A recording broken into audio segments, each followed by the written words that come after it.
मैं इसीलिए यहाँ पर आया हूँ कि जो राहुल गांधी जी अपनी पदयात्रा कन्याकुमारी से कश्मीर तक जा रहे हैं, तो मैं हर स्टेट में जहाँ कहीं भी पब्लिक मीटिंग्स होती है उस हर स्टेट में मैं जाकर अपनी बात रखने की कोशिश किया हूँ। और राहुल जी को जो आज लोक स्पंदन मिल रहा है, जो जनता का सपोर्ट मिल रहा है, ये देखकर मुझे इतनी खुशी हो गई है। मेरी पार्टी 2024 में जरूर जीतेगी, ये मेरा इससे महसूस होता है। और लोग जब हमसे जुड़ते हैं तो इससे भी मालूम होता है कि हमारे साथ लोग जुड़ रहे हैं, और इसके कारणकर्ता राहुल जी है। खासकर युवा, महिलाएं, विद्यार्थी, छोटे मोटे बिजनेस करने वाले लोग, किसान, मजदूर, सब लोग जुड़ रहे हैं। क्या कारण है? क्योंकि आज की जो सरकार है, बीजेपी सरकार, ये धर्म में झगड़ा लड़ा है, बांट रही है, और धर्म के नाम पे, भाषा के नाम पे, हर नमूने से ये लोगों को डिवाइड करने की कोशिश कर रही है। तो इसीलिए ये भारत जोड़ो यात्रा बड़ा महत्वपूर्ण है। तो इसीलिए मैं ये कहूंगा कि जो राहुल जी की ये यात्रा कैसी जोड़ रही है, तो एक मखदूम मोहिउद्दीन जो कम्युनिस्ट के बहुत बड़े शायर थे हैदराबाद के, उन्होंने एक बात कही थी, हयात लेके चलो, कायनात लेके चलो, चलो तो सारे जमाने के साथ लेके चलो। तो सारे जमाना को लेके चलने वाले राहुल गांधी जी हैं, सारे लोगों को लेके चलने वाले राहुल गांधी जी हैं। इसीलिए मैं इसमें हिस्सा लेना, आपसे आपको मिलना, आपका दर्शन लेना, इसलिए मैं यहाँ पर आया हूँ। तो ये हमारा जो सारे जमाने को लोगों को साथ लेकर चलना, ये तो बड़ी बात है। और दूसरी चीज, जब कभी भी राहुल गांधी जी बोलते हैं तो ये बीजेपी वालों को क्या होता मुझे मालूम नहीं। वो हमेशा हर बात को कुछ ना कुछ कहते रहते हैं। राहुल जी चाइना के बारे में, इंडिया और चाइना के बॉर्डर पे क्या स्थिति है, इसके बारे में उन्होंने अपने प्रेस कॉन्फ्रेंस में कहा। तब उन्होंने ऐसा उठाया सवाल, बीजेपी के नेता लोग, बीजेपी के अध्यक्ष, बीजेपी के होम मिनिस्टर, सभी लोग, कि उन्होंने ये शुरू किया कि राहुल जी देश तोड़ने का और देशभक्ति का, उन्होंने उनके पास देशभक्ति के लिए और जवानों के लिए कोई उनके पास श्रद्धा नहीं है उनके लिए, और वो नहीं चाहते कि भारत मजबूत बने। ये बीजेपी का कहना है। लेकिन राहुल जी ये कहें कि भाई आप लोग तो बड़ी बड़ी बातें कर रहे हो, लेकिन सरहद पे आज जो यहाँ पर ताइवान पे, वहाँ पर जो हमारे जवानों से और चीनियों से झटपट हो रही है, उसके बारे में उन्होंने बताया। इससे पहले भी गलवान में क्या हुआ उन्होंने पहले भी बताया था, डोकलाम में क्या हुआ था उन्होंने बताया था। हर जगह हमेशा जो ये मोदी सरकार अपने आप को जो पीठ थपथपा लेती है और कहती है कि कोई हमारे तरफ आंख खोलकर, यानी हमको कोई डरा नहीं सकता और हम इतने मजबूत हैं कि कोई हमारे तरफ देख भी नहीं सकता। अरे भाई, आपके तरफ कोई हाथ उठाता नहीं है। आपके रोज समस्याएं बॉर्डर पे बढ़ रहे हैं और आप तो पहले यही बोले अगर कोई आंख उठा के देखा तो हम उसको शिक्षा दिलाएंगे। और मैं पूछता हूं, जो सरहद पे इससे पहले हमारे 20 लोग गलवान के इसमें जिनका जो शहादत दिए, उसके बाद 18 बार मोदी जी और चाइना के प्राइम मिनिस्टर मिले, झूले में बैठ के खेले, सब कुछ हुआ, लेकिन ये क्यों हो रहा फिर रोज? गलवान में हुआ, डोकलाम में हुआ, आज फिर ताइवान में हो रहा। ये सारी चीजें चल रही है, फिर भी अगर कोई पूछते हैं चर्चा करो तो चर्चा करने के लिए तैयार नहीं। मैं आज फिर सदन में ये उठाया था 11 बजे इधर आने से पहले।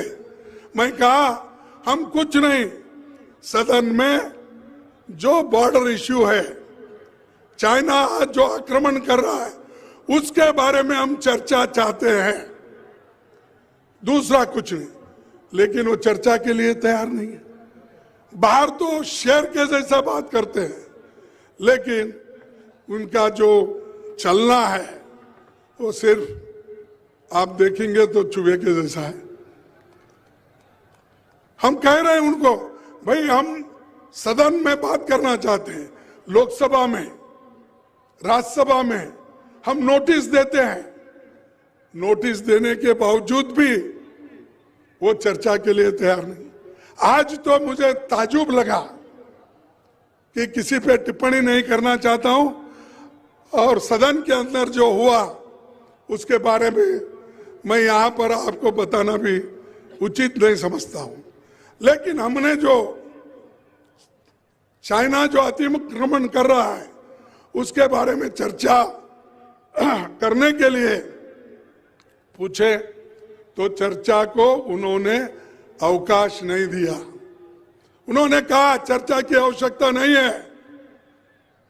और राजनाथ सिंह साहब एक स्टेटमेंट दिए 1 पेज की, और स्टेटमेंट देकर सीधा चले गए। अरे हम बोले भाई चर्चा करो, हमको बताओ, देश के जनता को भी बताओ पार्लियामेंट में क्या हो रहा है, सरकार क्या कह रही है, सरकार क्या कर रही है, अपनी वहां के जवानों के बारे में उनकी स्थिति क्या है बताइए। ये हम पूछ रहे हैं, दूसरा कुछ नहीं।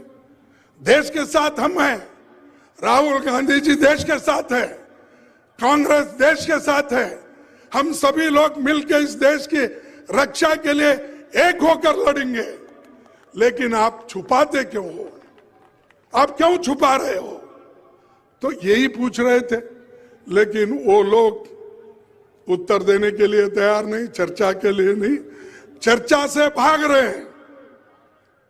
हम तो जानकारी पूछ रहे हैं, जानकारी दो हमारे लिए।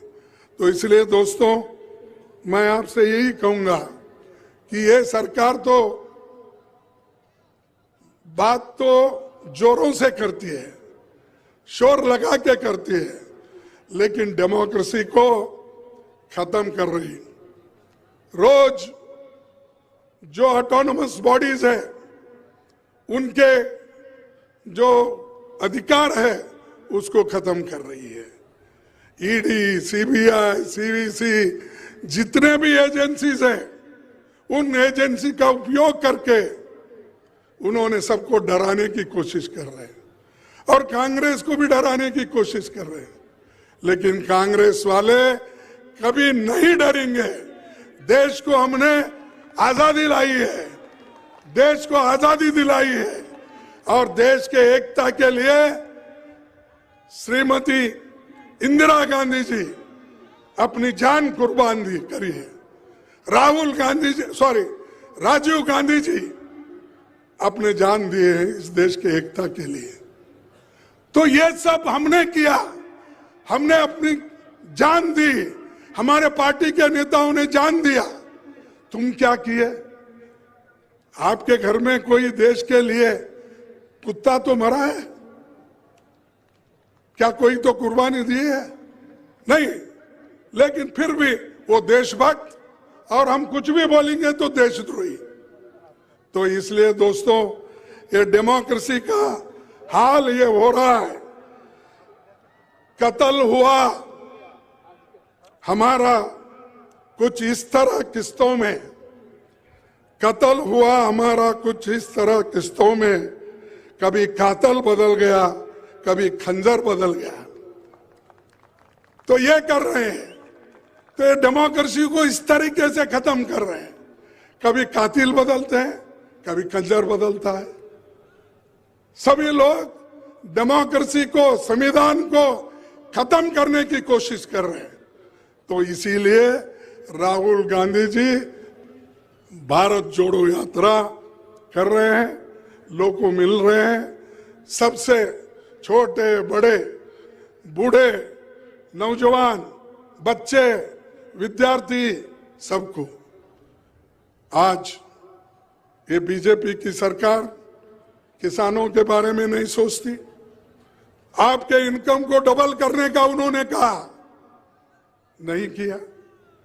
7 किसानों को एक होम मिनिस्टर के बच्चे ने जीप पीछे लेकर मार दिया, कुछ कार्रवाई नहीं होती, कोई पूछता नहीं, चुप रख दिए वैसे ही ठंडे बस्ती में। उसी ढंग से आज इन्फ्लेशन इतना बड़ा, उन मुद्दों को लेके राहुल गांधी जी आगे बढ़ रहे हैं। अनएम्प्लॉयमेंट, जिस देश में 30 लाख सरकारी नौकरियां खाली है, उसमें से 15 लाख नौकरियां गरीब बच्चों को, शेड्यूल कास्ट के, शेड्यूल ट्राइब्स के, बैकवर्ड्स के बच्चों को नौकरियां मिलती है। लेकिन क्यों नहीं भर रहे आप? इसलिए कि अगर 15 लाख नौजवान लोग सरकारी नौकरी में भर्ती हो गए तो उनको सशक्त, वो आर्थिक दृष्टि से सशक्त बनेंगे, मजबूत बनेंगे और वो आगे आएंगे पढ़ लिख कर। लेकिन मोदी जी और बीजेपी सरकार नहीं चाहती। 71,000 नौकरियों की एक चिट्ठी देके एक इवेंट मैनेजमेंट करते हैं, लेकिन 30 लाख नौकरियां पब्लिक सेक्टर में से लेकर गवर्नमेंट सेक्टर तक खाली है, क्यों नहीं कर रहे? तो यही है कि गरीब को गरीब रखना चाहते हैं, अमीर को और अमीर बना रहे हैं, और चंद दोस्तों को अमीर बनाकर इस देश में फिर से आजादी से पहले जो स्थिति थी वो स्थिति लाने की कोशिश वो कर रहे हैं। इसीलिए दोस्तों, मैं ज्यादा आपका वक्त न लेते हुए इतना ही कहूंगा कि राजस्थान में कांग्रेस मजबूत है, एक होकर काम करना भी है। मैं कांग्रेस पार्टी के अध्यक्ष के नाते कहूंगा, जब तक हम एक होके काम करते रहेंगे तब कोई पार्टी आपको हिला नहीं सकती। अगर आप कमजोर पड़े तो ही दूसरा उसका फायदा उठाएगा। अगर आप मजबूत रहेंगे कोई आपके नजदीक भी नहीं आए। तो इसलिए आप पार्टी को मजबूत रखिए और हम आपसे ज्यादा अपेक्षा करते हैं। तो यही बात मैं आपके सामने रख के मेरे 4 शब्दों को समाप्त करता हूं। जय हिंद, जय राजस्थान।